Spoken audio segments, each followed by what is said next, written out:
किंतु आपके चरण कमलों का आश्रय लेने वाले भक्त के सिवा मुझे कोई पा नहीं सकता, क्योंकि मेरा मन तो आप में ही लगा रहता है। अच्युत, आप अपने जिस वंदनीय करम कमल को भक्तों के मस्तक पर रखते हैं, उसे मेरे सिर पर भी रखिए। वरेण्य, आप मुझे केवल श्री लांछन रूप से अपने वक्ष स्थल में ही धारण करते हैं, सो आप सर्व समर्थ हैं। आप अपनी माया से जो लीलाएं करते हैं, उनका रहस्य कौन जान सकता है। रम्य कर वर्ष में भगवान ने वहाँ के अधिपति मनु को पूर्व काल में अपने परम प्रिय मत्स्य रूप दिखाया था। मनु जी इस समय भी भगवान के उसी रूप की बड़े भक्ति भाव से उपासना करते हैं और इस मंत्र का जप करते हुए स्तुति करते हैं। सत्व प्रधान मुख्य प्राण सूत्र आत्मा तथा मनोबल, इंद्रिय बल और शरीर बल ओमकार पद के अर्थ सर्वश्रेष्ठ भगवान महामत्स्य को बार बार नमस्कार है। प्रभो, नट जिस प्रकार कठपुतलियों को नचाता है, उसी प्रकार आप ब्राह्मण आदि नामों की डोरी से संपूर्ण विश्व को अपने अधीन करके नचा रहे हैं। अतः आप ही सबके प्रेरक हैं। आपको ब्रह्मा आदि लोकपालगण भी नहीं देख सकते, तथापि आप समस्त प्राणियों के भीतर प्राण रूप से और बाहर वायु रूप से निरंतर संचार करते रहते हैं। वेद ही आपका महान शब्द है। एक बार इंद्र आदि इंद्रिय अभिमानी देवताओं को प्राण स्वरूप आपसे डाह हुआ, तब आप अलग हो जाने पर वे अलग अलग अथवा आपसे में मिलकर भी मनुष्य, पशु, स्थावर, जंगम आदि जितने शरीर दिखाई देते हैं, उनमें से किसी की बहुत यत्न करने पर भी रक्षा नहीं कर सके। अजन्मा प्रभु, आपने मेरे सहित समस्त औषध और लताओं की आश्रय रूपा इस पृथ्वी को लेकर बड़ी बड़ी उत्ताल तरंगों से युक्त प्रलयकालीन समुद्र में बड़े उत्साह से विहार किया था। आप संसार के समस्त प्राण समुदाय के नियंता हैं। मेरा आपको नमस्कार है। हिरण्यमय वर्ष में भगवान कच्छ रूप धारण करके रहते हैं। वहाँ के निवासियों के सहित पितृराज अर्यमा भगवान की उस प्रियतम मूर्ति की उपासना करते हैं और इस मंत्र को निरंतर जपते हुए स्तुति करते हैं, जो संपूर्ण सत्वगुण से युक्त है।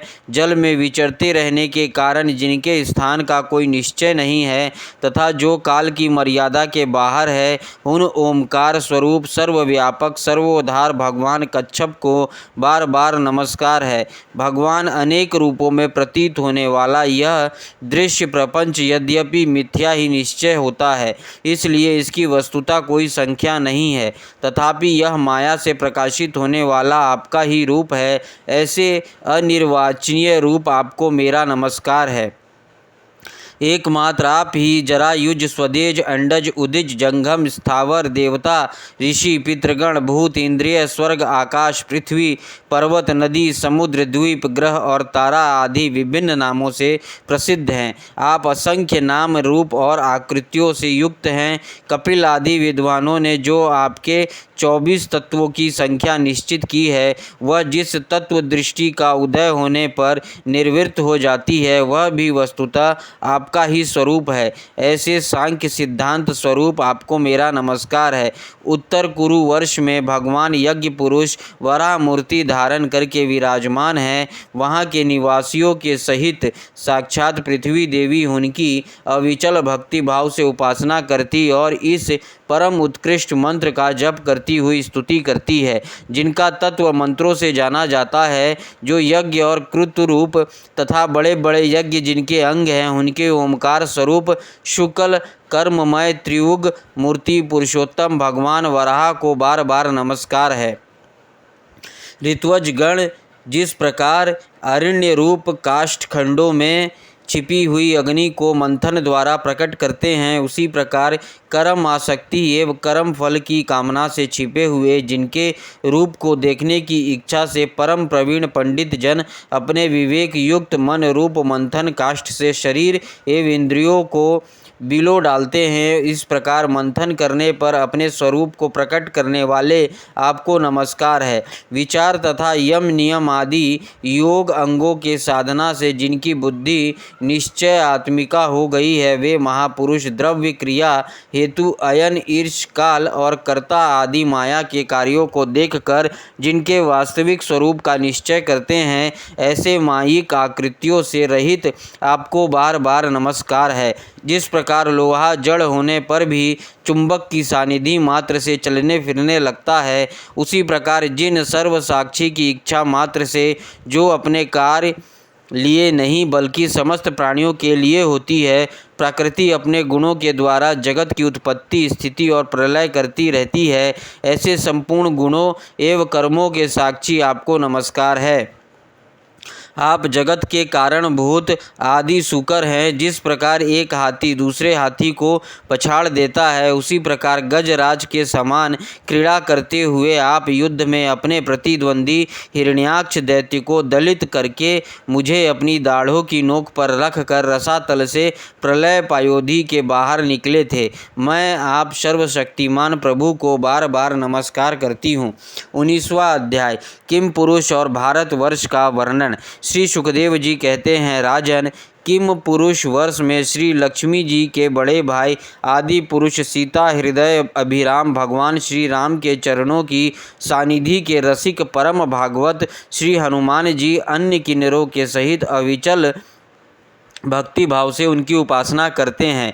वहाँ अन्य गंधर्वों के सहित आष्टीसेन उनके स्वामी भगवान राम की परम कल्याणमयी गुण गाथा गाते रहते हैं। श्री हनुमान जी उसे सुनते हैं और स्वयं भी इस मंत्र का जप करते हुए हैं। इस प्रकार उनको स्तुति करते हैं। हम ओमकार स्वरूप पवित्र कीर्ति भगवान श्री राम को नमस्कार करते हैं। आप में सत्पुरुषों के लक्षण शील और आचरण विद्वान हैं।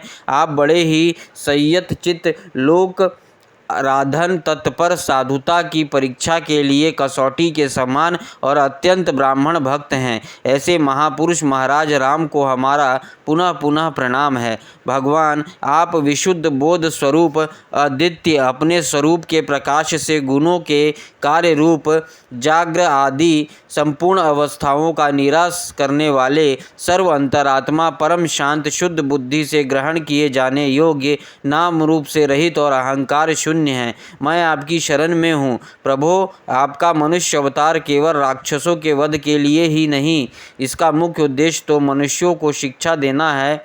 अन्यथा अपने स्वरूप में ही रमण करने वाले साक्षात जगत आत्मा जगदीश्वर को सीता जी के वियोग में इतना दुख कैसे हो सकता था। आप धीर पुरुषों के आत्मा और प्रियतम भगवान वासुदेव हैं। त्रिलोकी की किसी भी वस्तु में आपकी आसक्ति नहीं है। आप ना तो सीता जी के लिए मोह को ही प्राप्त हो सकते हैं और ना लक्ष्मण जी का त्याग ही कर सकते हैं। आपके ये व्यापार केवल लोक शिक्षा के लिए ही हैं। लक्ष्मण अग्रज उत्तम कुल में जन्म, सुंदरता, वाक चातुरी, बुद्धि और श्रेष्ठ योनि, इनमें से कोई भी गुण आपकी प्रसन्नता का कारण नहीं हो सकता। यह बात दिखाने के लिए ही आपने इन सब गुणों से रहित हम वनवासी वानरों से मित्रता की है। देवता, असुर, वानर अथवा मनुष्य कोई भी हो, उसे सब प्रकार से श्री राम रूप आपका ही भजन करना चाहिए, क्योंकि आप नर रूप में साक्षात श्री हरि ही हैं और थोड़े किए को ही भी बहुत अधिक मानते हैं। आप ऐसे आश्रित वत्सल हैं। जब स्वयं दिव्य धाम को सिधारे थे, तब समस्त उत्तर कौशल वासियों को भी अपने साथ ही ले गए थे। भारतवर्ष में भी भगवान दयावश नर नारायण रूप धारण करके संयमशील पुरुषों पर अनुग्रह करने के लिए अव्यक्त रूप से कल्प के अंत तक तप करते रहते हैं। उनकी यह तपस्या ऐसी है जिससे धर्म, ज्ञान, वैराग्य, ऐश्वर्य, शांति और उपरति की उत्तरोत्तर वृद्धि होकर अंत में आत्मा स्वरूप की उपलब्धि हो सकती है। वहाँ भगवान नारद जी स्वयं श्री भगवान के ही कहे हुए सांख्य और योग शास्त्र के सहित भगवान महिमा को प्रकट करने वाले पंचरात्र दर्शन का शरण्य मुनि को उपदेश करने के लिए भारतवर्ष की वर्णाश्रम धर्मावलंबनी प्रजा के सहित अत्यंत भक्ति भाव से भगवान श्री नर नारायण की उपासना करते और इस मंत्र का जप तथा स्तोत्र को गाकर उनकी स्तुति करते हैं। ओमकार स्वरूप अहंकार से रहित निर्धनों को धन शांत संभव ऋषि परवर भगवान नर नारायण को नमस्कार है। वे परमहंसों के परम गुरु और आत्मा रामों के अधीश्वर हैं। उन्हें बार बार नमस्कार है। यह गाते हैं जो विश्व की उत्पत्ति आदि में उनके कर्ता होकर भी कर्तव्य के अभिमान से नहीं बंधते, शरीर में रहते हुए भी उसके धर्म भूख प्यास आदि के वशीभूत नहीं होते तथा दृष्टा होने पर भी जिनकी दृष्टि दृश्यों के गुण दोषों से दूषित नहीं होती, उन असंग एवं विशुद्ध सक्षिप स्वरूप भगवान नर नारायण को नमस्कार है। योगेश्वर हिरण्यगर्भ भगवान ब्रह्मा जी ने योग साधना की सबसे बड़ी कुशलता यह बतलाई है कि मनुष्य अंत काल में देह अभिमान को छोड़कर भक्ति पूर्वक आपके प्राकृत गुण रहित स्वरूप में अपना मन लगाए।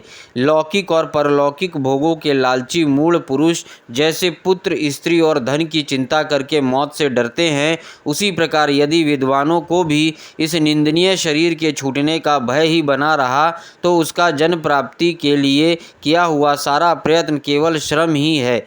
अतः अधोक्षज आप हमें अपना स्वाभाविक प्रेम रूप भक्ति योग प्रदान कीजिए, जिससे कि प्रभु इस निंदनीय शरीर में आपकी माया के कारण बुद्ध मूल हुई दुर्भेद अहंता ममता को हम तुरंत काट डालें। राजन, इस भारतवर्ष में भी बहुत से पर्वत और नदियां हैं, जैसे मलय, मंगलप्रस्थ, मैनाक, त्रिकुट, ऋषभ, कुटक, कोलक, सहा, देवगिरी, ऋषयमुख, श्रीशैल, वेंकट, महेंद्र, वारीधर, विंध्य, शक्तिमान, ऋषिचगिरी, परयात्र, द्रोण, चित्रकूट, गोवर्धन, रेवतक, कुकुम्भ, नील, गोकामुख, इंद्रकील और कामागिरी आदि। इस प्रकार और भी सैकड़ों हजारों पर्वत हैं।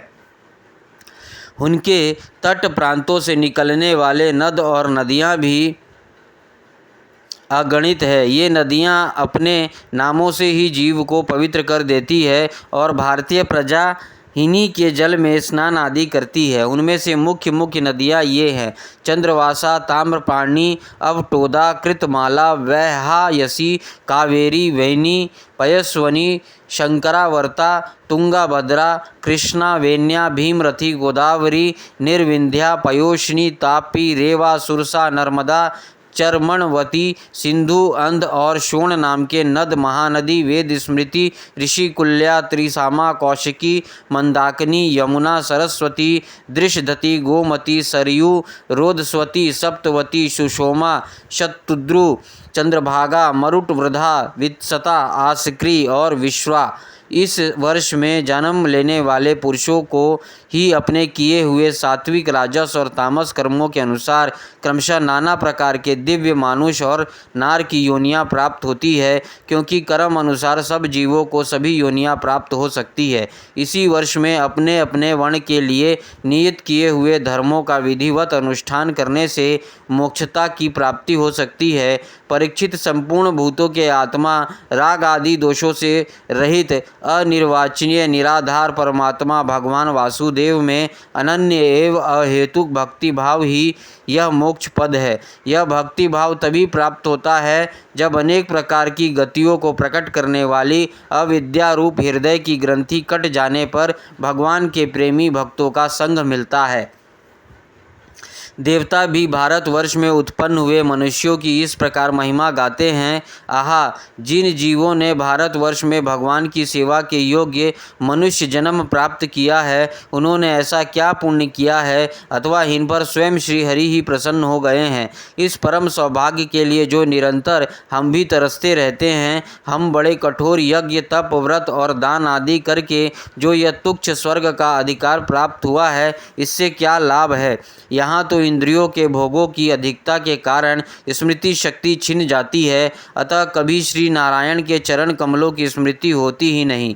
यह स्वर्ग तो क्या, जहाँ के निवासियों की एक एक कल्प की आयु होती है, किंतु जहाँ से फिर संसार चक्र में लौटना पड़ता है, उन ब्रह्मलोक आदि की अपेक्षा भी भारत भूमि में थोड़ी आयु वाले होकर जन्म लेना अच्छा है, क्योंकि यहाँ धीर पुरुष एक क्षण में ही अपने इस मर्त्य शरीर से किए हुए संपूर्ण कर्म श्री भगवान को अर्पण करके उनका अभय पद प्राप्त कर सकता है।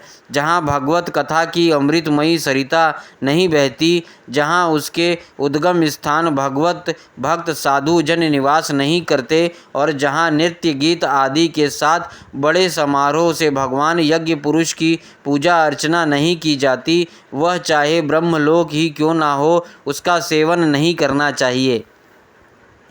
जिन जीवों ने इस भारतवर्ष में ज्ञान तदनुकूल कर्म तथा उस कर्म के उपयोगी द्रव्य आदि सामग्री से संपन्न मनुष्य जन्म पाया है, वे यदि आवागमन के चक्र से निकलने का प्रयत्न नहीं करते तो व्याध की फांसी से छूटकर भी फल आदि के लोभ से उसी वृक्ष पर विहार करने वाले वनवासी पक्षियों के समान फिर बंधन में पड़ जाते हैं। अहो, इस भारतवासियों का कैसा सौभाग्य है जब ये यज्ञ में भिन्न भिन्न देवताओं के उद्देश्य से अलग अलग भाग रखकर विधि मंत्र और द्रव्य आदि के योग से श्रद्धापूर्वक उन्हें हवि प्रदान करते हैं। तब इस प्रकार इंद्र आदि भिन्न भिन्न नामों से पुकारे जाने पर संपूर्ण कामनाओं के पूर्ण करने वाले स्वयं पूर्ण काम श्री हरि ही प्रसन्न होकर उस हवि को ग्रहण करते हैं। यह ठीक है कि भगवान साकाम पुरुषों के मांगने पर उन्हें अभिष्ट पदार्थ देते हैं, किंतु यह भगवान का वास्तविक दान नहीं है, क्योंकि उन वस्तुओं को पा लेने पर भी मनुष्य में मन में पुनः कामनाएं होती ही रहती है। इसके विपरीत जो उनका निष्काम भाव से भजन करते हैं, उन्हें तो वे साक्षात अपने चरण कमल ही दे देते हैं, जो अन्य समस्त इच्छाओं को समाप्त कर देने वाले हैं। अतः अब तक स्वर्ग सुख भोग लेने के बाद हमारे पूर्वकृत यज्ञ प्रवचन और शुभ कर्मों से यदि कुछ भी पुण्य बचा हो तो उसके प्रभाव से हमें इस भारतवर्ष में भगवान की स्मृति से युक्त मनुष्य जन्म मिले, क्योंकि श्री हरि अपना भजन करने वाले का सब प्रकार से कल्याण करते हैं।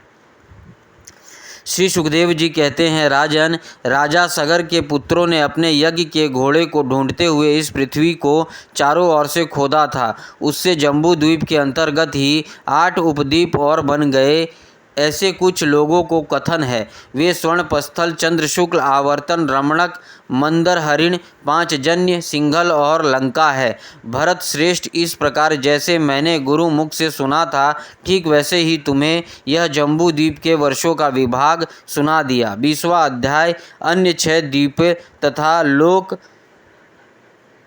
आलोक पर्वत का वर्णन। श्री सुखदेव जी कहते हैं, राजन, अब परिमाण, लक्षण और स्थिति के अनुसार प्लाक्षादि अन्य द्वीपों के वर्ष भाग का वर्णन किया जाता है। जिस प्रकार मेरू पर्वत जम्बू द्वीप से घिरा हुआ है, उसी प्रकार जम्बू द्वीप भी अपने ही समान परिमाण और विस्तार वाले खारे जल के समुद्र से परिविष्ट है। फिर खाई जिस प्रकार बाहर के उपवन में घिरी रहती है, उसी प्रकार 4 समुद्र भी अपने से दूने विस्तार वाले प्लक्ष द्वीप से घिरा हुआ है। जम्बू द्वीप में जितना बड़ा जामुन का पेड़ है, उतने ही विस्तार वाला यह स्वर्णमयी प्लक्ष का वृक्ष है। उसी के कारण इसका नाम प्लक्षद्वीप हुआ है। यहाँ 7 जीवा वाले अग्निदेव विराजते हैं। इस द्वीप के अधिपति प्रियव्रत पुत्र महाराज इधम जीव थे। उन्होंने उनको 7 वर्षों में विभक्त किया और उन्हें उन वर्षों के समान ही नाम वाले अपने पुत्रों को सौंप दिया तथा स्वयं अध्यात्म योग का आश्रय लेकर उपरक्त हो गए। इन वर्षों के नाम शिव, यवस, सुभद्र, शांत, क्षेम, अमृत और अभय हैं। इनमें भी 7 पर्वत और 7 नदियां ही प्रसिद्ध हैं। वहाँ मणिकूट, वज्रकूट, इंद्रसेन, ज्योतिष्मान, सुपूर्ण, हिरण्यष्ठिव और मेघमाल ये 7 मर्यादा पर्वत हैं तथा अरुणा, निम्ना, अंगीरसी, सावित्री, सुप्रभाता, ऋतुभरा और सत्यांभरा ये 7 महानदियाँ हैं। वहाँ हंस, पतंग, ऊर्ध्ववान और सत्यांग नाम के 4 वर्ण हैं। उक्त नदियों के जल में स्नान करने से इनके रजोगुण तमोगुण क्षीण होते रहते हैं। इनकी आयु 1000 वर्ष की होती है। इनके शरीर में देवताओं की भांति थकावट, पसीना आदि नहीं होता और संतान उत्पत्ति भी उन्हीं के समान होती है। ये त्रय विद्या के द्वारा तीनों वेदों में वर्णन किए हुए स्वर्ग के द्वार आधारभूत आत्मा स्वरूप भगवान सूर्य की उपासना करते हैं वे कहते हैं कि जो सत्य और ऋतु, वेद और शुभाशुभ फल के अधिष्ठाता हैं, उन पुराण पुरुष विष्णु स्वरूप भगवान सूर्य की हम शरण में जाते हैं। प्लक्ष आदि 5 द्वीपों में सभी मनुष्यों का जन्म से ही आयु, इंद्रिय, मनोबल, इंद्रिय बल, शारीरिक बल, बुद्धि और पराक्रम समान रूप से सिद्ध रहते हैं। प्लक्ष द्वीप अपने ही समान विस्तार वाले इक्षु रस के समुद्र से घिरा हुआ है। उसके आगे उससे दुगने परिमाण वाले शालमाली द्वीप हैं जो उतने ही विस्तार वाले मदिरा के सागर से घिरा है। प्लक्ष द्वीप के पाकर के पेड़ के बराबर उसमें शालमाली का वृक्ष है। कहते हैं यही वृक्ष अपने वेदमय पंखों से भगवान की स्तुति करने वाले पक्षी राज भगवान गरुड़ का निवास स्थान है तथा यही इस द्वीप के नामकरण का भी हेतु है। इस द्वीप के अधिपति प्रियव्रत पुत्र महाराज यज्ञबाहु थे। उन्होंने इसके सुरोचन, सोमनस्य, रमणक, देववर्ष, पारिभद्र, अप्यान और अविज्ञात नाम से 7 विभाग किए और इन्हें हिनी के नाम वाले अपने पुत्रों को सौंप दिए। इनमें भी 7 वर्ष पर्वत और 7 ही नदियाँ प्रसिद्ध हैं।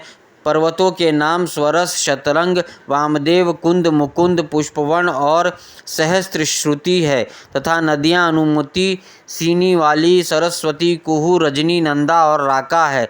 इन वर्षों में अपने ही रहने वाले श्रुतधर, वीरधार, वसुंधर और ईशधर नाम के 4 वर्ण वेदमय आत्मा स्वरूप भगवान चंद्रमा की वेद मंत्रों से उपासना करते हैं, जो कृष्ण पक्ष और शुक्ल पक्ष में अपनी किरणों से विभाग करके देवता, पितर और संपूर्ण प्राणियों का अन्न देते हैं। वे चंद्रदेव हमारे राजा रंजन करने वाले हैं। इस प्रकार मदिरा के समुद्र से आगे उससे दूने परिमाण वाला कुश द्वीप है।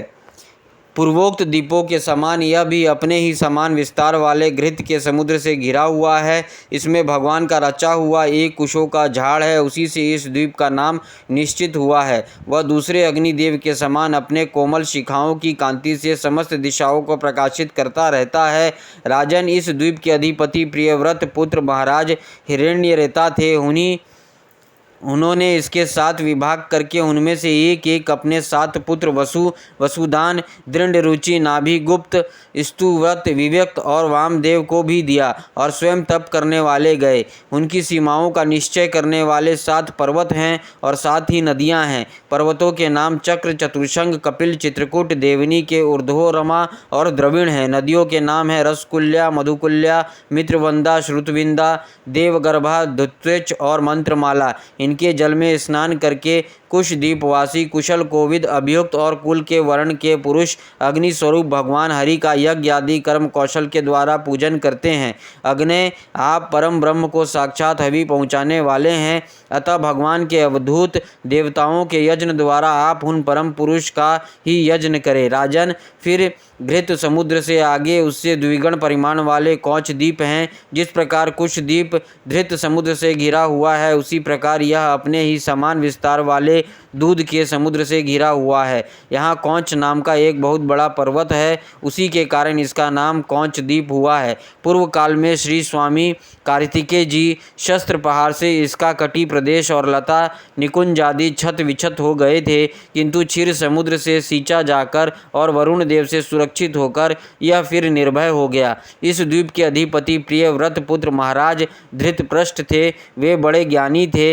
उन्होंने इसको 7 वर्षों में विभक्त कर उनमें उन्हीं के समान नाम वाले उनके 7 उत्तराधिकारी पुत्रों के नियुक्त किया और स्वयं संपूर्ण जीवों के अंतरात्मा परम मंगलमय कीर्तिशाली भगवान श्री हरि के पावन पाद अरविंदों की शरण ली। महाराज घृतुपृष्ठ, आम, मधुरा, मेघपृष्ठ, सुदामा, भारजित, लोहितान और वनस्पति ये 7 पुत्र थे। उनके वर्षों में भी 7 वर्ध पर्वत और 7 ही नदियां कही जाती हैं। पर्वतों के नाम शुक्ल, वर्धमान, भोजन, उपहारिणी, नंद, नंदन और सर्वता भेद्रा है तथा नदियों के नाम हैं अभया, अमृतोधा, आरिका, तीर्थवती, वृत्ति, रूपवती, पवित्रवती और शुक्ला। इनके पवित्र और निर्मल जल का सेवन करने वाले वहाँ के पुरुष ऋषभ, द्रविण और देवक नामक 4 वर्ण वाले निवासी जल से भरी हुई अंजलि के द्वारा आपो देवता की उपासना करते हैं। हे जल के देवता, तुम्हें परमात्मा से सामर्थ्य प्राप्त है।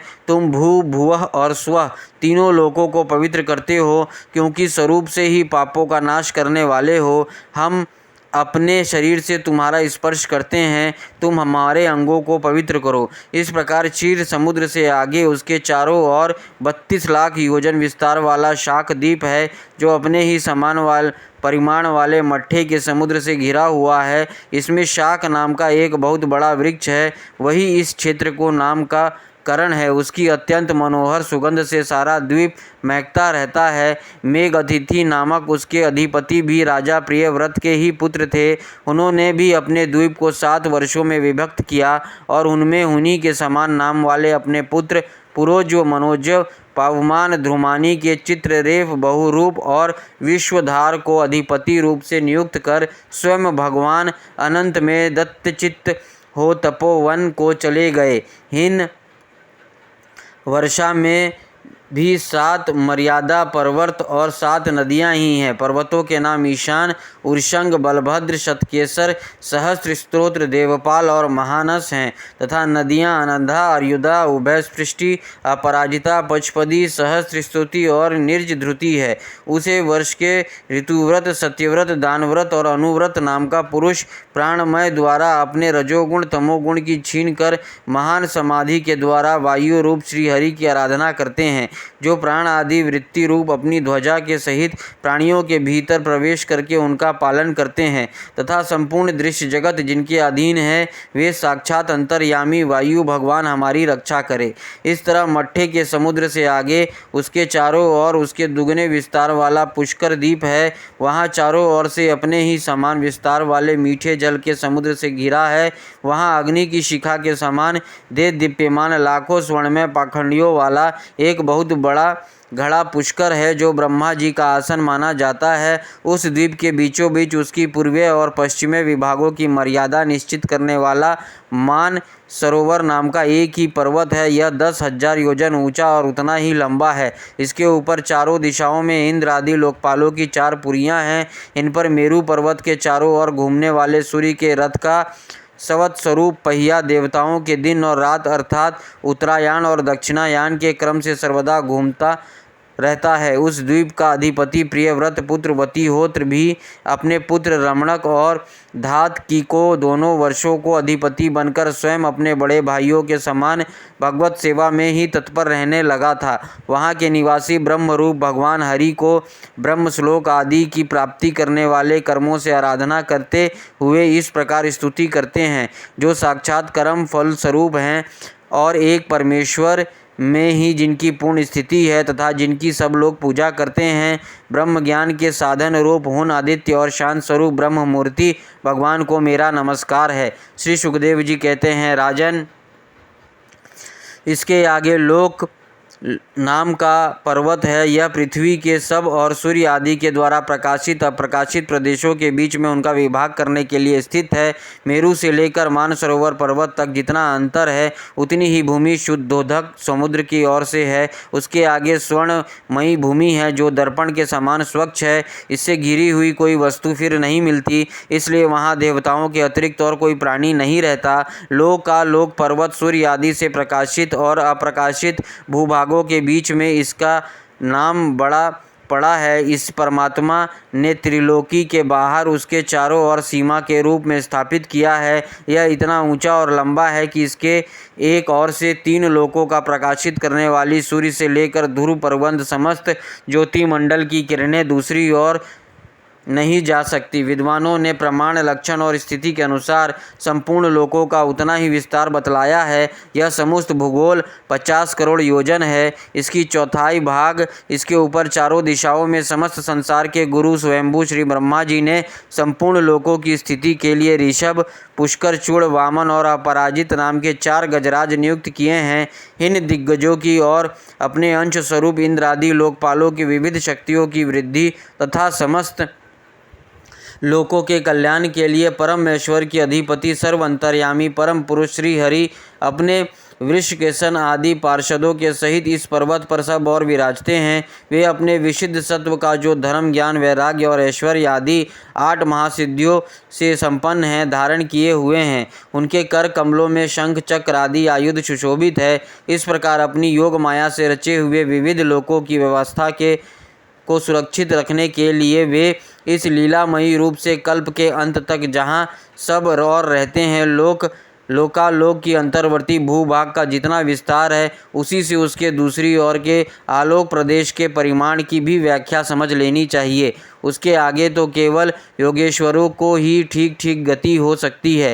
राजन, स्वर्ग और पृथ्वी के बीच में जो ब्रह्मांड का केंद्र है वह सूर्य की स्थिति है। सूर्य और ब्रह्मांड लोक के बीच में जो सब ओर से 25 करोड़ योजन का अंतर है। सूर्य इस मृत अर्थात मरे हुए अंड में वैराज रूप से विराजते हैं। इसी से इनका नाम मार्तंड हुआ है। ये हिरण्यमय ब्रह्मांड से प्रकट हुए हैं, इसलिए इन्हें हिरण्यगर्भ भी सूर्य के द्वारा ही दिशा, आकाश, धुलोक, भूलोक, स्वर्ग और मोक्ष के प्रदेश, नरक और रसातल तथा अन्य समस्त भागों को विभाग होता है। सूर्य ही देवता, तिर्यक, मनुष्य, सरीसर्प और लता वृक्ष आदि समस्त जीव समूहों के आत्मा और नेत्र इंद्रियों के अधिष्ठाता हैं। 21वां अध्याय, सूर्य के रथ और उसकी गति का वर्णन। श्री सुखदेव जी कहते हैं, राजन, परिमाण और लक्षणों के सहित इस भूमंडल का कुल इतना ही विस्तार है, सो हमने तुम्हें बता दिया। इसी के अनुसार विद्वान लोग धूलोक का भी परिमाण बताते हैं। जिस प्रकार चना, मटर आदि के 2 दलों में से एक का स्वरूप जान लेने से दूसरे को भी जाना जा सकता है, उसी प्रकार भूलोक के परिमाण से ही धूलोक का भी परिमाण जान लिया जा सकता है। इन दोनों के बीच में अंतरिक्ष लोक है, यह इन दोनों का संधि स्थान है। इसके मध्य भाग में स्थित ग्रह और नक्षत्रों के अधिपति भगवान सूर्य और ताप और प्रकाश से तीनों लोकों को तपाते और प्रकाशित करते रहते हैं। वे उत्तरायण, दक्षिणायन और विषुववृत्त नाम वाली क्रमशः मंद, शीघ्र और समान गतियों से चलते हुए समय अनुसार मकर आदि राशियों में ऊंचे नीचे और समान स्थानों में जाकर दिन रात को बड़ा, छोटा या समान करते हैं। जब सूर्य भगवान मेष या तुला राशि पर आते हैं तब दिन रात समान हो जाते हैं। जब वृष आदि 5 राशियों में चलते हैं तब प्रतिमा से रात्रियों में एक एक घड़ी कम होती जाती है और उसी हिसाब से दिन बढ़ते जाते हैं। जब वृश्चिक आदि 5 राशियों से चलते हैं तब दिन और रात्रियों में इसके विपरीत परिवर्तन होता है। इस प्रकार दक्षिणायन आरंभ होने तक दिन बढ़ते रहते हैं और उत्तरायण लगने तक रात्रियाँ।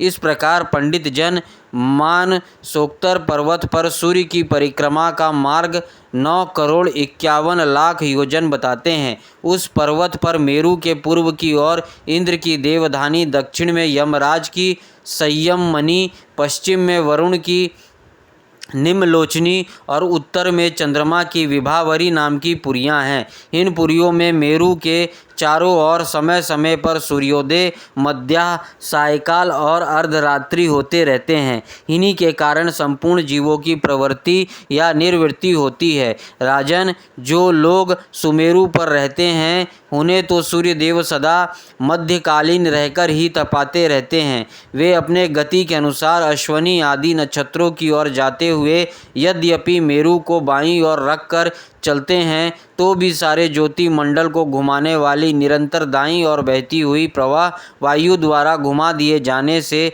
वे उसे दाईं ओर रख कर चलते जाने पड़ते हैं। जिस पुरी में सूर्य भगवान का उदय होता है उसके ठीक दूसरे ओर की पुरी में वे अस्त होते मालूम होंगे और जहाँ वे लोगों को पसीने पसीने करके तपा रहे होंगे उसके ठीक सामने की ओर आधी रात होने के कारण वे उन्हें निद्रावश किए होंगे। जिन लोगों को मध्याह्न के समय वे स्पष्ट दिख रहे होंगे वे ही जब सूर्य सौम्य दिशा में पहुंच जाएं तब उनका दर्शन नहीं कर सकेंगे। सूर्यदेव जब इंद्र की पुरी से यमराज की पुरी को चलते हैं तब 15 घड़ी में वे 2.25 करोड़ और 12.5 लाख योजन से कुछ 25,000 योजन अधिक चलते हैं। फिर इसी क्रम से वे वरुण और चंद्रमा की पुरियों को पार करके पुनः इंद्र की पुरी में पहुंचते हैं। इस प्रकार चंद्रमा आदि अन्य ग्रह भी ज्योति चक्र में अन्य नक्षत्रों के साथ साथ उदित और अस्त होते रहते हैं। इस प्रकार भगवान सूर्य का वेद में रथ एक मुहूर्त में 34,08,000 योजन के हिसाब से चलता हुआ इन चारों पुरियों में घूमता रहता है। इसका सुवत्सर नाम का एक चक्र पहिया बतलाया जाता है। उसमें मास रूप 12 अरे हैं, ऋतु रूप 6 नेमियाँ हाल हैं, 3 चौमासे रूप 3 नाभि ओवन है। इस रथ की धुरी का एक सिरा मेरू पर्वत की चोटी पर है और दूसरा मानसोत्तर पर्वत पर। इसमें लगा हुआ यह पहिया कुल्हू के पहिए के समान घूमता हुआ मानसोत्तर पर्वत के ऊपर चक्कर लगाता है। इस धुरी में जिसका मूल भाग जुड़ा हुआ है, ऐसी एक धुरी और है। यह लंबाई इसमें चौथाई है।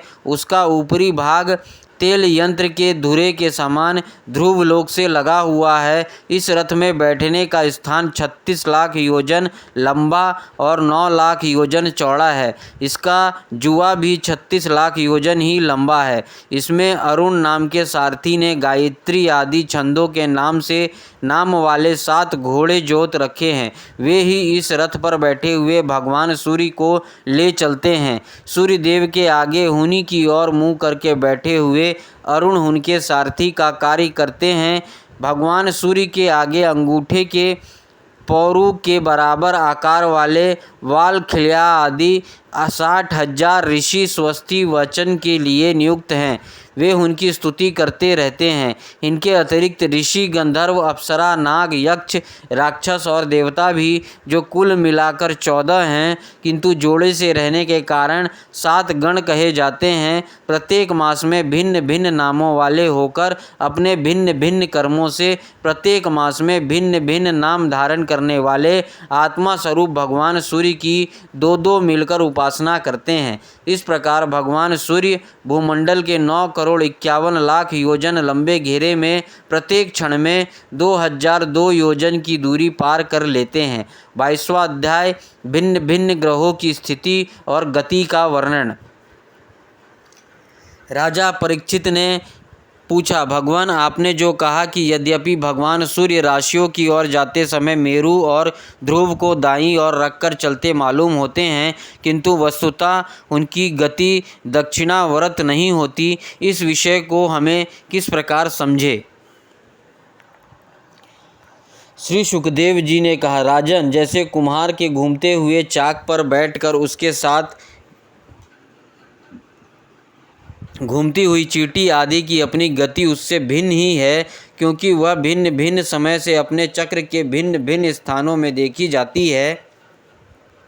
उसी प्रकार नक्षत्र और राशियों से उपलक्षित काल चक्र में पड़कर ध्रुव और मेरु को दाएं रखकर घूमने वाले सूर्य आदि ग्रहों की गति वास्तव में उससे भिन्न ही है, क्योंकि वे काल भेद से भिन्न भिन्न राशि और नक्षत्रों में देखे पढ़ते हैं। वेद और विद्वान लोग भी जिनकी गति को जानने के लिए उत्सुक रहते हैं, वे साक्षात आदि पुरुष भगवान नारायण ही लोकों के कल्याण और कर्मों की शुद्धि के लिए अपने वेदमय विग्रह काल को 12 मासों में विभक्त कर वसंत आदि 6 ऋतुओं में उनके मासों में विभक्त कर वसंत आदि 6 ऋतुओं में उनके यथा योग्य गुणों का निधान करते हैं।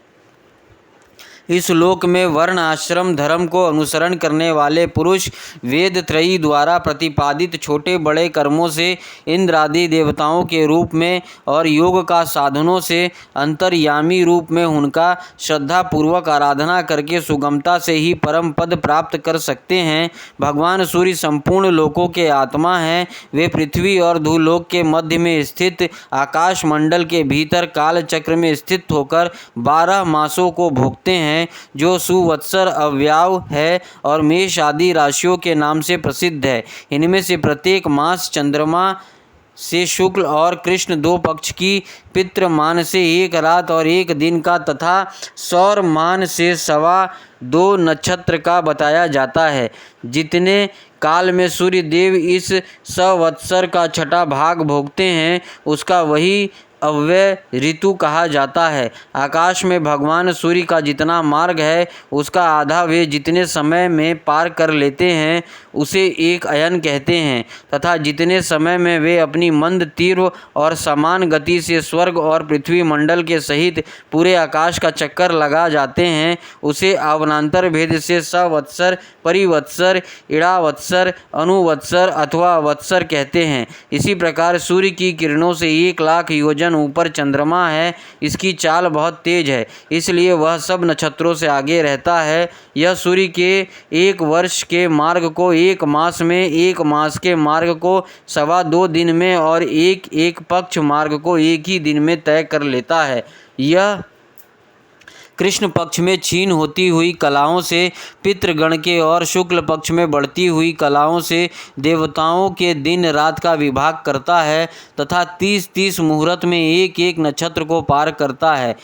अन्नमय और अमृतमय होने के कारण यह समस्त जीवों का प्राण और जीवन है। ये जो 16 कलाओं से युक्त मनोमय, अन्नमय, अमृतमय पुरुष स्वरूप भगवान चंद्रमा हैं, ये ही देवता, पितर, मनुष्य, भूत, पशु, पक्षी, सरीसृप और वृक्ष आदि समस्त प्राणियों के प्राणों का पोषण करते हैं, इसलिए इन्हें सर्वमय कहते हैं।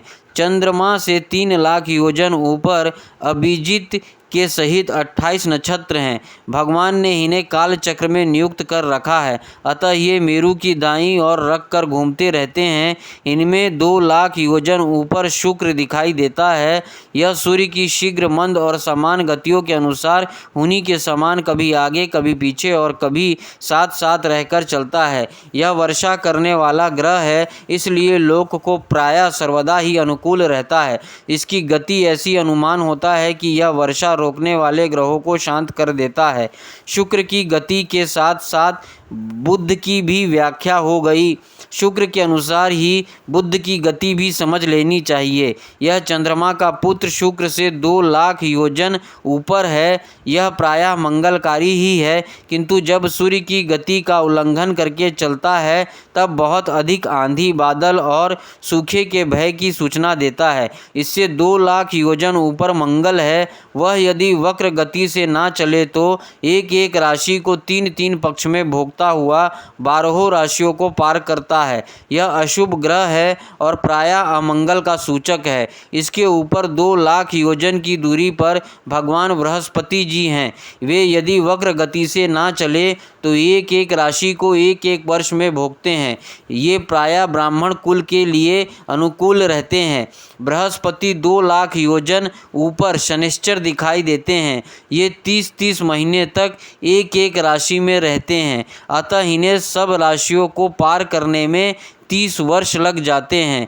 ये प्रायः सभी के लिए अशांति कारक हैं। इनके ऊपर 11,00,000 योजन की दूरी पर कश्यप आदि सप्तऋषि दिखाई देते हैं। ये सब लोकों की मंगल कामना करते हुए भगवान विष्णु के परम पद ध्रुव लोक की प्रदक्षिणा किया करते हैं।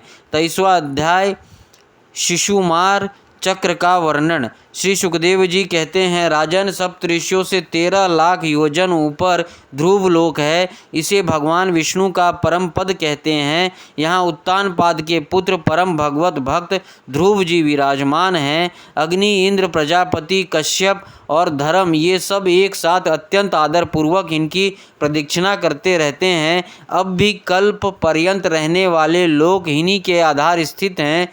इनका इस लोक का प्रभाव हम पहले 4 स्कंद में वर्णन कर चुके हैं।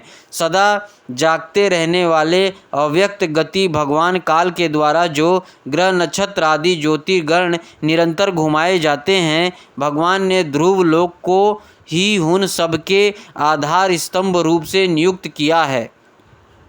अतः यह एक ही स्थान में रहकर सदा प्रकाशित होता है। जिस प्रकार दाएं चलाने के समय अनाज को खूंदने वाला पशु छोटी, बड़ी और मध्यम रस्सी से बंधकर क्रमशः निकट, दूर और मध्य में रहकर खंभे के चारों ओर मांडल बांधकर घूमते रहते हैं, उसी प्रकार सारे नक्षत्र और ग्रहगण बाहर भीतर के क्रम से इस काल चक्र में नियुक्त होकर ध्रुव लोक का ही आश्रय लेकर वायु की प्रेरणा से कल्प के अंत तक घूमते रहते हैं। जिस प्रकार मेघ और बाज आदि पक्षी अपने कर्मों की सहायता से वायु के अधीन रहकर आकाश में उड़ते रहते हैं, उसी प्रकार ये ज्योतिगण भी प्रकृति और पुरुष के संयोगवश अपने अपने कर्मों के अनुसार चक्कर काटते रहते हैं, पृथ्वी पर नहीं गिरते। कोई कोई पुरुष भगवान की योग माया के आधार पर स्थित इस ज्योति चक्र का शिशु मार सूस के रूप में वर्णन करते हैं।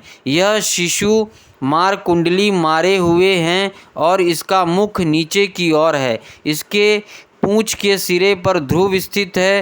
पूंछ के मध्य भाग में प्रजापति, अग्नि, इंद्र और धर्म है। पूंछ की जड़ में धाता और विधाता है। इसके कटी प्रदेश में सप्त ऋषि है। यह शिशु मार दाहिनी ओर को सिकुड़ कर कुंडली मारे हुए हैं। ऐसी स्थिति में अभिजीत से लेकर पूर्ण वसु पर्यंत जो उत्तरायण के 14 नक्षत्र हैं वे इसके दाहिने भाग में, और पुष्य से लेकर उत्तरा आषाढ़ पर्यंत जो दक्षिणायन के 14 नक्षत्र हैं वे बाएं भाग में हैं।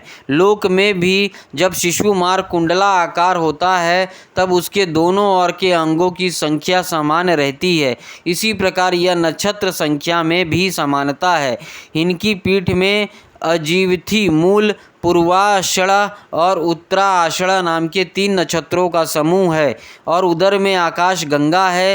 राजन, इसके दाहिने और बाएं कटी तटों में पूर्ण वसु और पुष्य नक्षत्र हैं। पीछे की दाहिने और बाएं चरणों में आर्द्रा और अश्लेषा नक्षत्र हैं तथा दाहिने और बाएं नथुनों में क्रमशः अभिजीत और उत्तर आषाढ़ा है। किसी प्रकार दाहिने और बाएं नेत्रों में श्रवण और पूर्व आषाढ़ एवं दाहिने और बाएं कानों में घनिष्ठा और मूल नक्षत्र है। मघा आदि दक्षिणायन के 8 नक्षत्र बाईं पसलियों में और विपरीत क्रम से मृगशिरा आदि उत्तरायण के 8 नक्षत्र दाहिनी पसलियों में शतभिषा और ज्येष्ठा, ये 2 नक्षत्र क्रमशः दाहिने और बाएं कंधों को जगह हैं। इसके ऊपर की थुथनी में अगस्त्य, नीचे की ठोड़ी में नक्षत्र रूप यम, मुखों में मंगल, लिंग प्रदेश में शनि, ककुंद में बृहस्पति, छाती में सूर्य, हृदय में नारायण, मन में चंद्रमा, नाभि में शुक्र, स्तनों में अश्वनी कुमार, प्राण और अपान में बुध, गले में राहु, समस्त अंगों में केतु, रोमों में संपूर्ण तारागण स्थित है। राजन, यह भगवान विष्णु का सर्वदेवमय स्वरूप है। इसका नित्य प्रति सायकाल के समय पवित्र और मौन होकर दर्शन करते हुए चिंतन करना चाहिए तथा इसका मंत्र का जप करते हुए भगवान की स्तुति करनी चाहिए। संपूर्ण ज्योति गणों के आश्रय कालचक्र स्वरूप सर्वदेव अधिपति परम पुरुष परमात्मा का हम नमस्कार पूर्वक ध्यान करते हैं। ग्रह, नक्षत्र और ताराओं के रूप में भगवान का आदि देविक रूप प्रकाशित हो रहा है। वह तीनों समय उपयुक्त मंत्र का जप करने वाले पुरुषों का पाप नष्ट कर देता है। जो पुरुष प्रातः, मध्य और सायं 3 काल उनके इस आदि देविक स्वरूप का नित्य प्रति चिंतन और वंदन करता है उसके उस समय किए हुए पाप तुरंत नष्ट हो जाते हैं। 24वां अध्याय राहु आदि की स्थिति, अतल आदि नीचे के लोकों का वर्णन। श्री सुखदेव जी कहते हैं, परीक्षित, कुछ लोगों का कथन है कि सूर्य से 10,000 योजन नीचे राहु नक्षत्र के समान घूमता है। इसने भगवान की कृपा से ही देवत्व और ग्रहत्व प्राप्त किया है। स्वयं ही सिंहिका पुत्र असुराधाम होने के कारण किसी प्रकार इस पद के योग्य नहीं है। इसके जन्म और कर्मों का हम आगे वर्णन करेंगे। सूर्य का जो अत्यंत तपता हुआ मंडल है उसका विस्तार 10,000 योजन बतलाया जाता है। इसी प्रकार चंद्रमा मंडल का विस्तार 12,000 योजन है और राहु का 13,000 योजन। अमृतपान के समय राहु देवता के वेश में सूर्य और चंद्रमा के बीच में आकर बैठ गया था। उस समय सूर्य और चंद्रमा ने इसकी भेद खोल दिया था। उस वैर को याद करके यह अमावस्या और पूर्णिमा के दिन उन पर आक्रमण करता है। यह देखकर भगवान ने सूर्य और चंद्रमा की रक्षा के लिए उन दोनों के पास अपने प्रिय आयुध सुदर्शन चक्र को नियुक्त कर दिया है। वह निरंतर घूमता रहता है, इसलिए राहु उसके असहाय तेज से उद्विग्न और चकित चित्त होकर मुहूर्त मात्र उनके सामने टिक कर फिर सहसा लौट आता है। उसके उतनी देर उनके सामने ठहरने के ही लोग ग्रहण कहते हैं। राहु से 10,000 योजन नीचे सिद्ध, चारण और विद्याधर आदि के स्थान हैं। उनके नीचे जहाँ तक वायु की गति है और बादल दिखाई देता है, अंतरिक्ष लोक है। यह यक्ष, राक्षस, पिशाच, प्रेत और भूतों का विहार स्थल है। उससे नीचे 100 योजन की दूरी पर यह पृथ्वी है, जहाँ तक हंस, गिद्ध, बाज और गरुड़ आदि प्रधान प्रधान पक्षी उड़ सकते हैं, वहीं तक इसकी सीमा है। पृथ्वी के विस्तार और स्थिति आदि का वर्णन तो हो ही चुका है। इसके भी नीचे अतल, वितल, सुतल, तलातल, महातल, रसातल और पताल नाम के 7 भूविवर हैं। ये एक के नीचे एक 10-10 हजार योजन की दूरी पर स्थित हैं। इनमें से प्रत्येक की लंबाई चौड़ाई भी 10-10 हजार योजन ही है।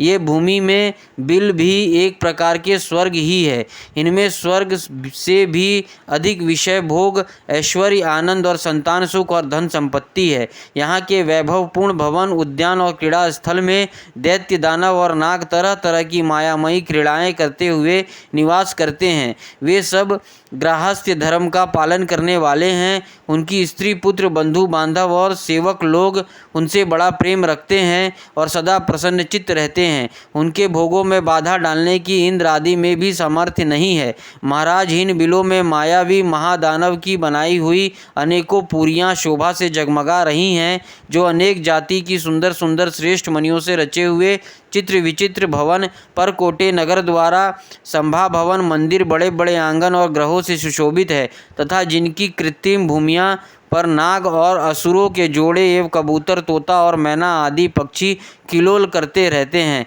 ऐसे पाताल अधिपतियों के भव्य भवन उन पुरियों की शोभा बढ़ाते हैं। वहाँ के बगीचे भी अपनी शोभा से देवलोक के उद्यानों की शोभा को मात करते हैं।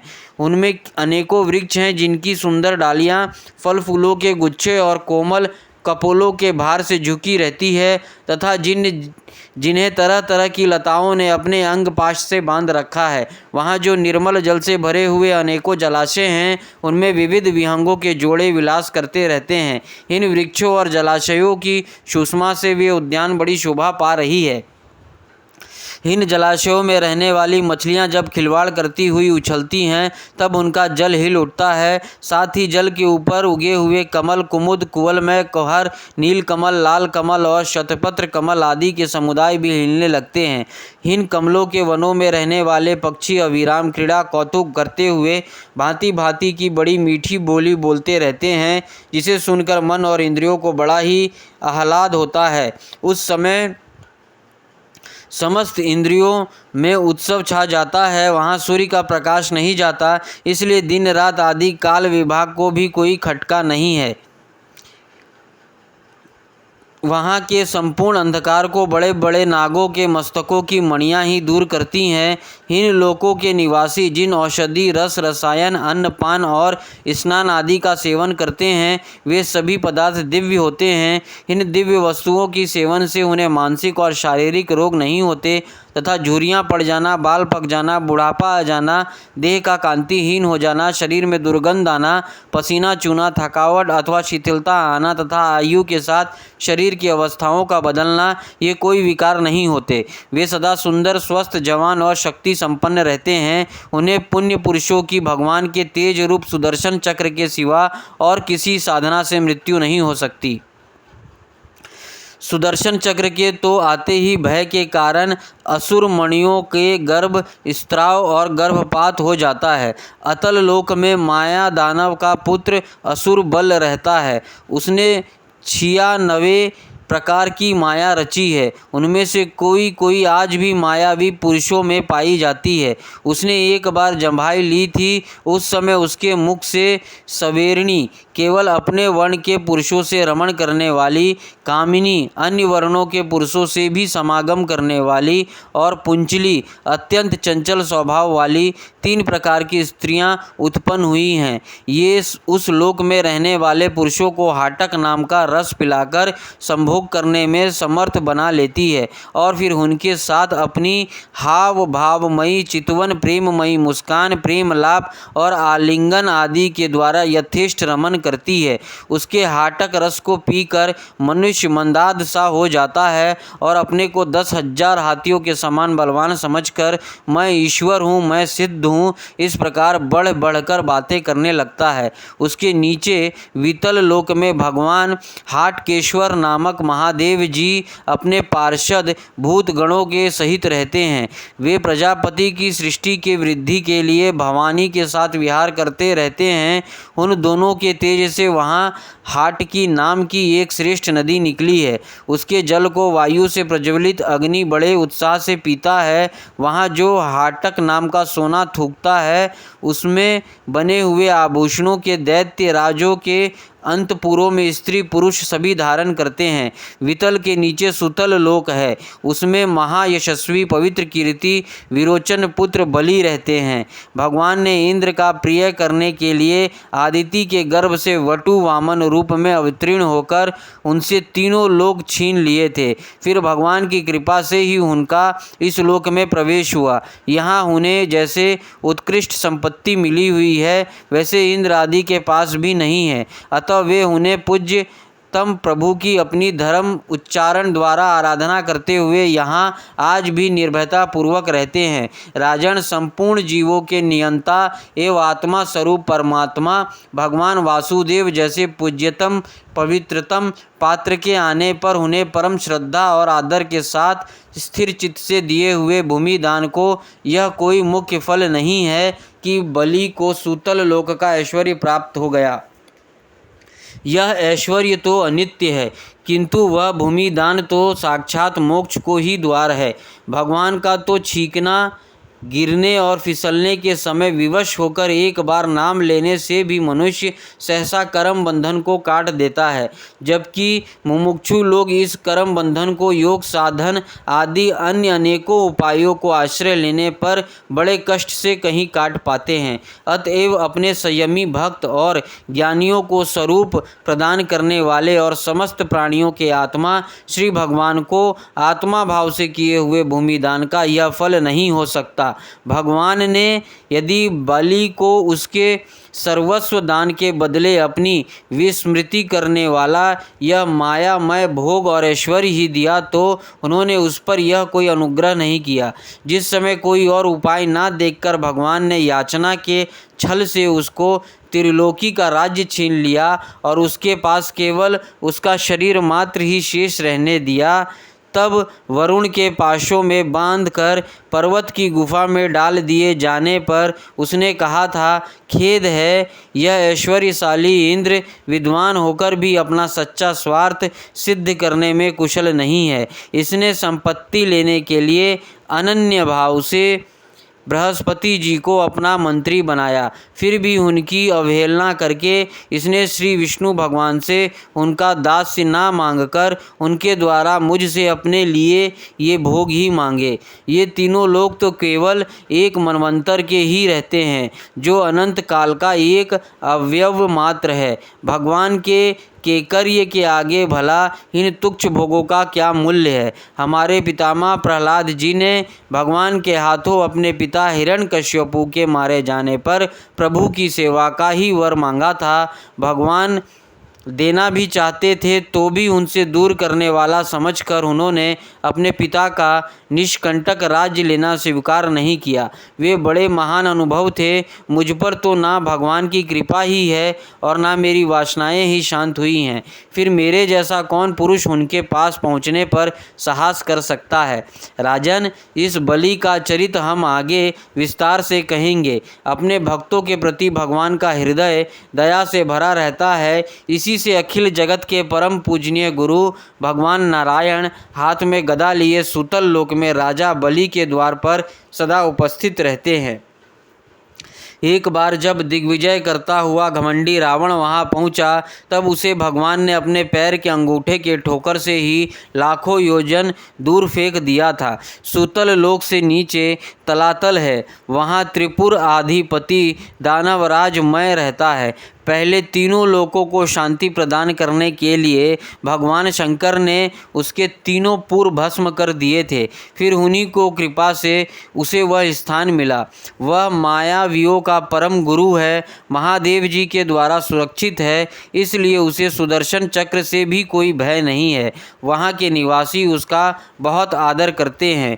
उसके नीचे महातल में क्रोध से उत्पन्न हुए अनेक सिरों वाले सर्पों का क्रोधवश नाम का एक समुदाय रहता है। उनमें कुहक, तक्षक, काल्य, सुषेण आदि प्रधान हैं। उनके बड़े बड़े फन हैं। वे सदा भगवान के वाहन पक्षीराज गरुड़ जी से डरते रहते हैं, तो भी कभी कभी अपने स्त्री, पुत्र, मित्र और कुटुंब के संग से प्रमत्त होकर विहार करने लगते हैं।